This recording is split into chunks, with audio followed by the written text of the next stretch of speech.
आज संत गाडगेबाबा यांचे पुण्यतिथी निमित्त आपण सफाई मोहीम एक पाऊल स्वच्छतेकडे असं राबवतोय।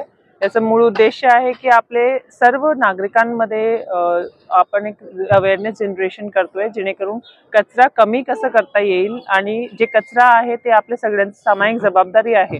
म्हणून महानगरपालिका आणि नागरिक यांना सोबत मिळवून आजच्या दिवशी एक संकल्प घ्यायचा आणि आज जो कचरा पडलेला आहे त्याला एकदा आपल्या शहरातून काढून टाकायचं आणि परत अशी परिस्थिती निर्माण होऊ नये याच्यासाठी आपण सगळ्यांनी एक प्लेज घ्यायचा आणि त्याला ऍक्च्युअल मध्ये घडवून आणायचं आहे।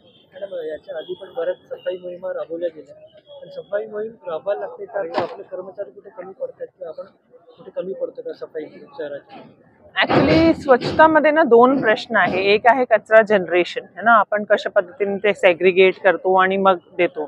दुसरा आपला बिनफ्री सिटी आपण डिक्लेअर केलेला आहे, त्यामुळे जे कचरा आहे ते डायरेक्टली त्या घंटा गाडीलाच द्यायला पाहिजे। कदाचित लोकांचं टायमिंग है ना, कारण आपले मॅक्सिमम लोक वर्किंग आहेत वगैरे, ते मॅच होत नसल्यामुळे काही ठिकाणी असा प्रश्न निर्माण होतो आणि तिकडे कचरा आपल्या रस्त्यावर टाकला जातो। दुसरा आहे काही लोक विदाउट दिस थिंग ऑल्सो ते कचरा सडकावर टाकतात। तर आम्ही एक दोन गोष्टीचं नियोजन करतोय की त्या ठिकाणी जे गार्बेज व्हल्नरेबल पॉइंट्स आहेत त्यांना कसं आपण टॅकल करू शकतो आणि थोडं रात्रपाळीचं नियोजन करून तिकडनं कचरा सुद्धा कसा कलेक्ट करता येईल। पण याच्यामध्ये सर्वात महत्त्वाचं म्हणजे मोहीम म्हणून एक मेसेज सगळ्या नागरिकांपर्यंत जाणं गरजेचं आहे की हे जे कचरा आपण एकदा फेकतो त्याच्यामुळे तिकडे परत परत कचरा फेकला जातं आणि एक जो पॉइंट निर्माण होतो तो ऑब्व्हियसली आपल्या परिसराच्या जवळच निर्माण होतो, ते कोणालाही आवडत नाही।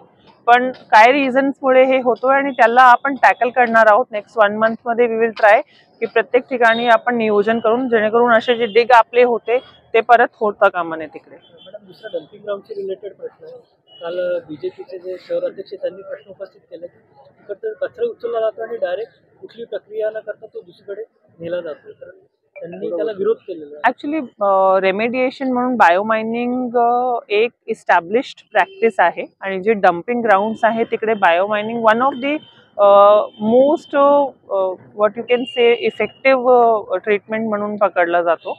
त्यामुळे कदाचित त्यांना माहितीचा कुठेतरी हे पुरावा झाला नसेल, त्यामुळे असं झालं असेल। पण जो आपला बायोमायनिंगचा रितसर प्रक्रिया आहे ती तिकडे केली जात आहे डम्पिंग ग्राउंडवर आणि उलट तो काम सुरू झालंय आणि त्या कामाला जर गती भेटली तर भविष्यात आपले रिंग रोडचे जे 2 पॅच आहेत त्यांना कलेक्ट करायला सोपं जाईल।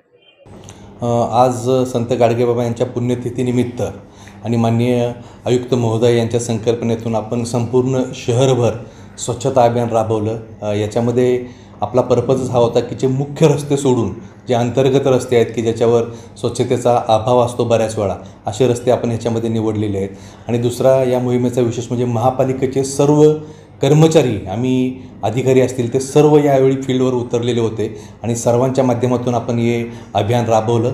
आम्ही संपूर्ण जे सगळे MCSIचे सगळे बिल्डर असतील ते बिल्डर, त्याचबरोबर सगळ्या NGO, सर्व शाळा, सर्व महाविद्यालयाचे NSSचे विद्यार्थी, वेगवेगळे आपले सर्व सन्माननीय लोकप्रतिनिधी, माझे आपले महापालिका सदस्य, या सर्वांना आपण आवाहन केलं की या मोहिमेमध्ये सहभागी व्हा।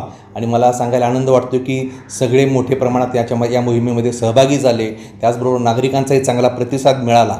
त्यामुळं ही मोहीम यशस्वी झालेली आहे।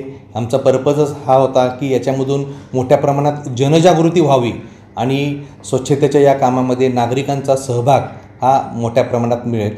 मी पुन्हा एकदा सर्व नागरिकांचे, या सर्व संस्था आहेत त्यांचे महापालिकेच्या वतीने आभार मानतो आणि या पुढील मोहिमेमध्येही अशाच मोठ्या प्रकारचा सहभाग आम्हाला मिळावा अशी अपेक्षा करतो। धन्यवाद। कोणार्क, अपना शहर, अपनी बातें।